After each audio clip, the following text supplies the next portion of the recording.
Today, we are not sipping tea, we're boiling it. Because apparently the sight of a joyful, pregnant Meghan Markle daring to, gasp, dance, has pushed some people right over the edge into hysteria. Yes, we're talking about the so-called Moonbump twerking video, the harmless, fun, feel-good clip of Meghan dancing while pregnant that has triggered royalists and trolls like it was a direct assault on the crown jewels. Dan Wootton and his gossip partner, Lady Colin, I wrote a book about Diana, so now I know everything. Campbell are now peddling a new royal meltdown fantasy. They claim Prince William is disgusted, that Meghan is beyond redemption, and that he's vowed no reconciliation ever. Oh, please. Is this a royal feud or a rejected EastEnders script? Let's unpack the nonsense, shall we? Welcome to Keeping Up with the Windsors, where royal drama meets internet frenzy. Today we're unpacking the viral moment when Meghan Markle's pregnancy dance became headline news.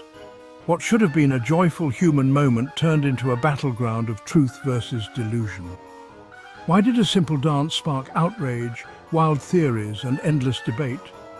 We'll break down the players, the narratives and what this says about the world Meghan navigates. For some, her dance was inspiration. For others, a scandal. This is about control, perception and the radical act of public joy. Let's dive in. The royal court is in session. The so-called scandal? It all began with a moment that in any other context would have barely registered, a fleeting instance of happiness, quickly forgotten by most. But in the world of royalty, even the smallest gestures can spark a firestorm. A video surfaced of Meghan Markle, visibly pregnant, dancing during a royal tour.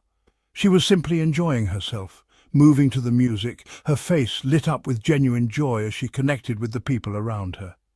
In a normal world, this would be a sweet, heartwarming and ultimately forgettable moment, a mother-to-be sharing a bit of happiness with those nearby, a brief escape from the pressures of public life.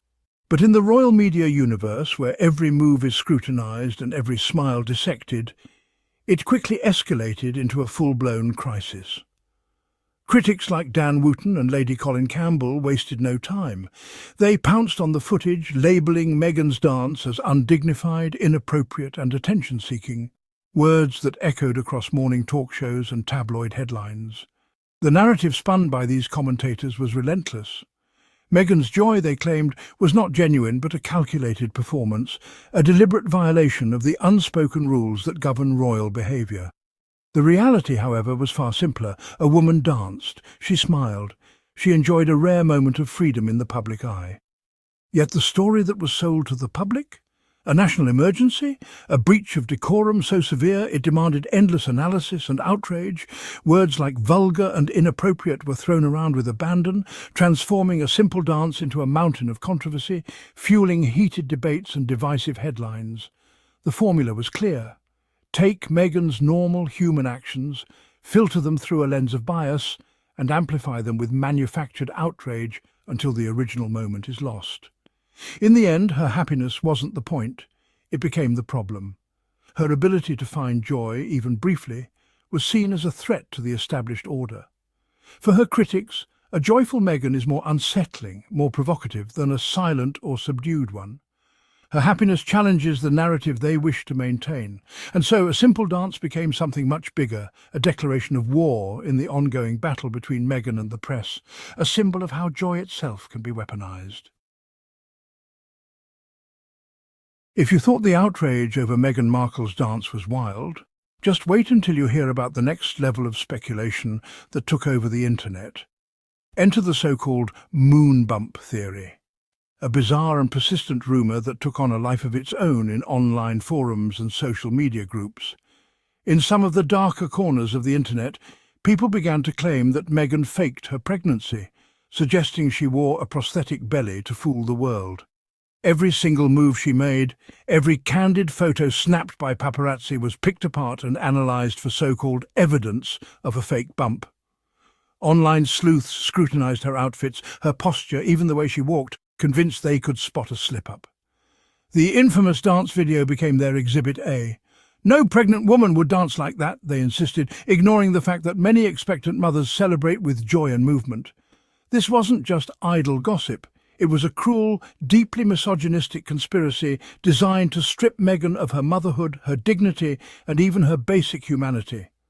The real goal wasn't to uncover any truth, but to paint her as a liar and a fraud, to undermine her at every turn, regardless of the facts.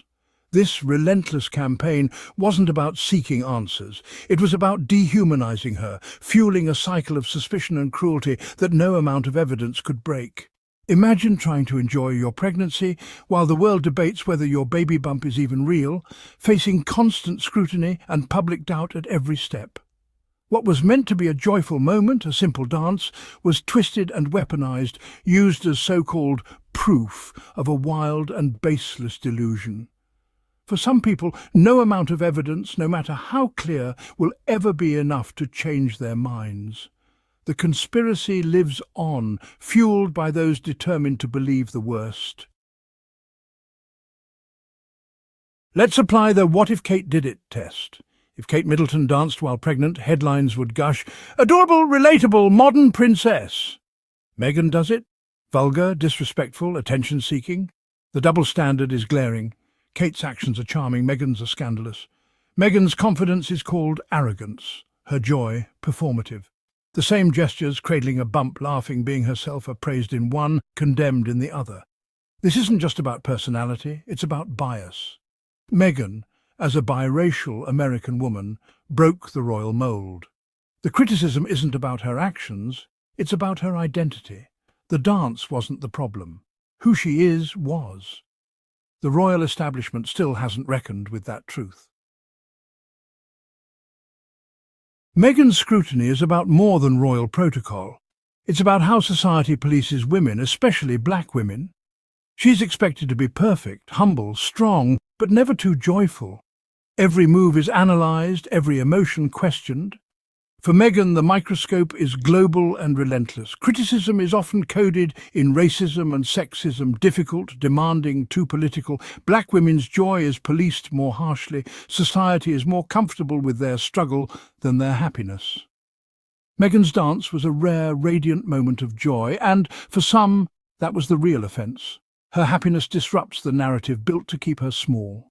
Every smile, every dance is resistance. Her crown is the weight of scrutiny she carries daily. The critics tried to shame Meghan, but the internet had other plans. Women worldwide, especially mothers, recreated her dance, sharing their own joyful moments online. Hashtags like #SussexSquad and #Meghan's movements turned a smear campaign into a celebration. It became a movement of solidarity, body positivity, and joyful defiance. Black women especially recognized the pattern and reclaimed the narrative. The critics looked out of touch as women everywhere danced in support. What was meant as scandal became a symbol of resistance and self-love.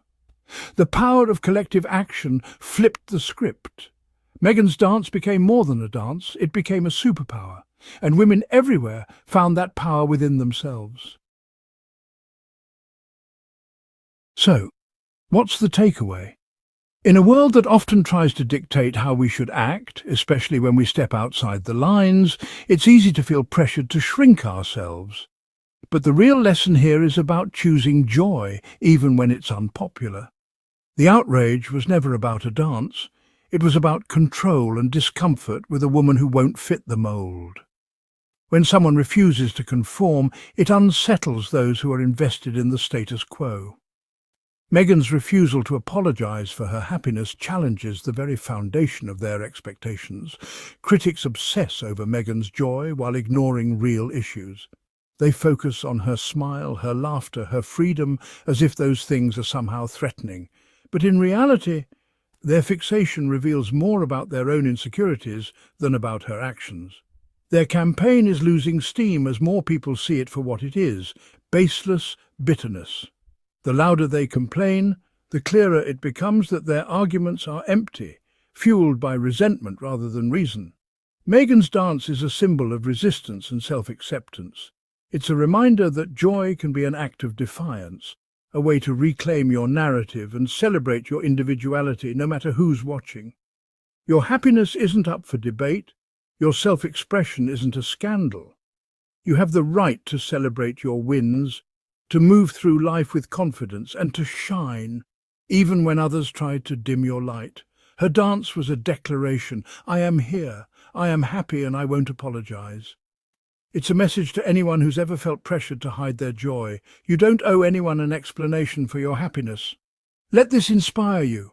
Don't let critics dull your glow. Surround yourself with those who celebrate your spirit, and remember that your joy is powerful. It can uplift others and spark change. Dance, laugh, and let your joy be your crown.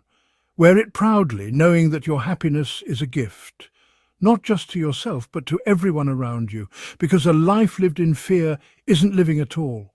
Keep dancing, keep shining, and let your joy lead the way.